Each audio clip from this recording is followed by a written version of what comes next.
le sujet m'importe beaucoup. Il m'importe pour plusieurs raisons.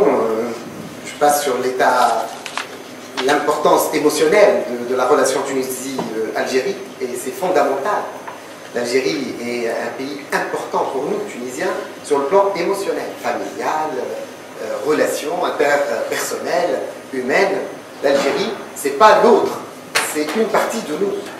Donc c'est très important, nous, en tant que Tunisiens, qu'on raisonne déjà par rapport à l'Algérie comme étant non pas un autre pays, mais c'est quelque part un champ où on peut se déployer naturellement. Et ça a été toujours le cas avant les indépendances. Malheureusement, c'est les indépendances, et c'est ça le paradoxe des indépendances, qui ont mis cette muraille de Chine entre nous et l'Algérie. Moi, je viens d'une région qui s'appelle le Géride, Nefta. On avait des relations commerciales très prospères, des centaines d'années, peut-être même des milliers d'années, avec Ouadsouf, etc.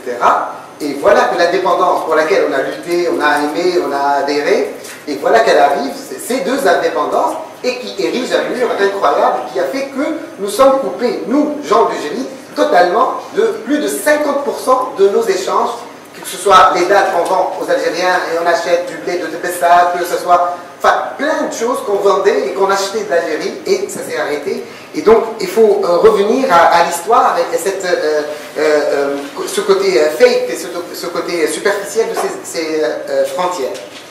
Maintenant, au-delà de cet aspect émotionnel, l'aspect concret, nous sommes une entreprise, nous, de services. On s'est installé en 2002. On a ouvert notre filiale en 2003 en Algérie avec la loi sur laquelle on a lutté.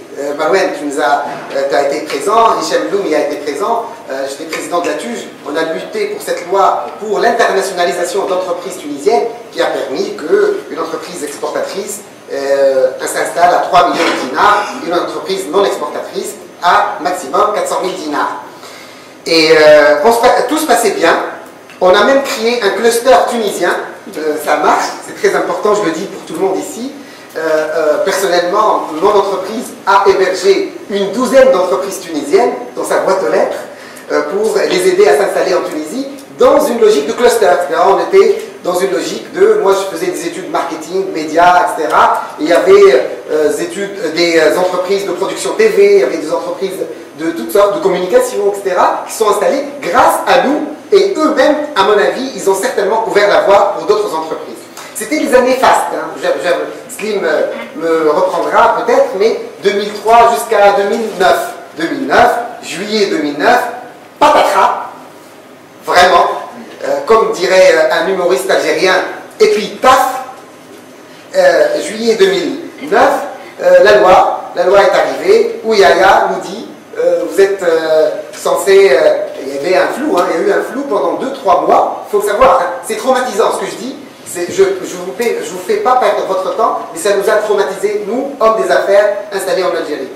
Pendant 3 mois, de juillet jusqu'à octobre, on ne savait pas si la loi de juillet était rétroactive ou pas. Imaginez, personnellement, j'ai investi à 100% mon entreprise Sigma en Algérie.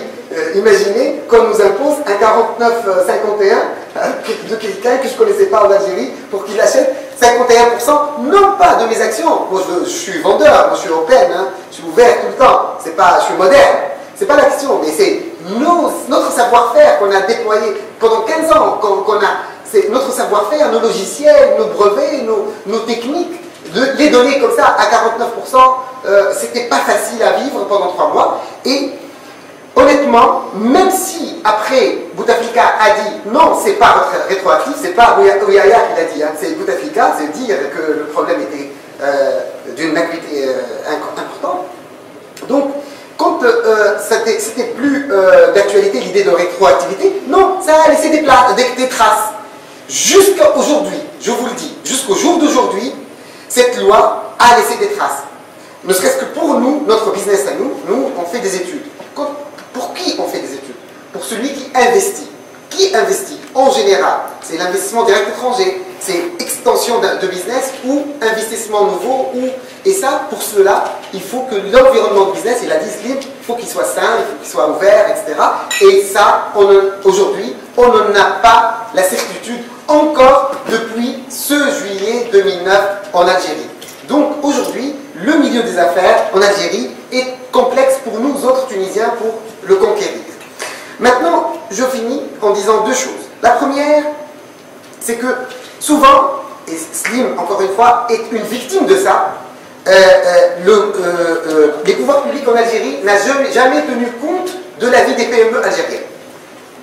Parce qu'ils ne pèsent pas au niveau des impôts, parce qu'ils ne pèsent pas, et ça ne pèse pas du tout. Ils décident.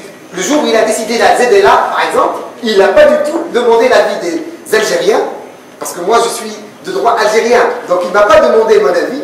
Il a ouvert la ZLA, la zone de libre-échange arabe, sans demander l'avis des entreprises. Chose que même Ben Ali à l'époque ne faisait pas. Ben Ali faisait toujours des consultations.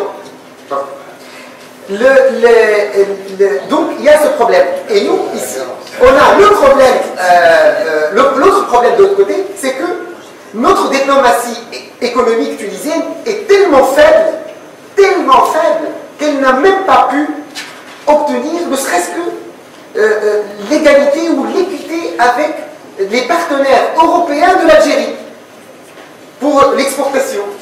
Ne serait-ce que ça. Alignons-nous, ne serait-ce que par rapport à ce qu'a la France comme facilité pour l'Algérie, ne serait-ce que ça pour la Tunisie, on ne demande que ça, on ne demande pas plus. On est frères de sang, ma grand-mère est algérienne. Malgré ça, je demande qu'on me traite comme un Français. Ne serait-ce que ça. On en est arrivé à ça aujourd'hui. On est dans 300 000 personnes qui viennent en Tunisie.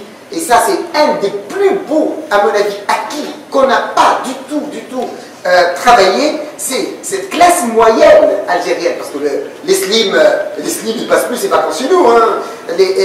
La classe moyenne algérienne, le prof universitaire, le prof du secondaire qui vient avec sa famille louer sa maison à Nabel, c'est un actif énorme pour nous Tunisiens parce que voilà des gens qui nous ressemblent. La Tunisie qui est dominée par la classe moyenne, c'est qu'ils nous ressemblent, qui viennent passer leurs vacances ici. Et c'est un droit pour eux et nous on est contents de les recevoir. Et ça, on n'a pas du tout capitalisé cette relation interhumaine, interpersonnelle avec une nouvelle Algérie parce qu'avant, il y avait des liens.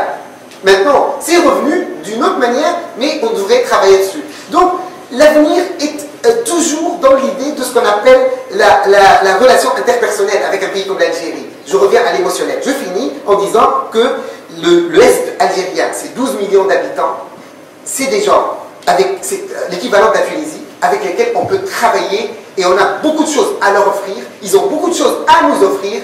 Nous travaillons d'une manière décentralisée et pousser à cette décentralisation de les échanges entre la Tunisie et l'Algérie. C'est un aspect qu'on oublie beaucoup, c'est fondamental. Le monde se décentralise, il n'y a plus État à État, région à région, on s'en sortira beaucoup mieux. Pour nous autres businessmen installés en Algérie, on se débrouillera comme on peut. Merci pour votre attention.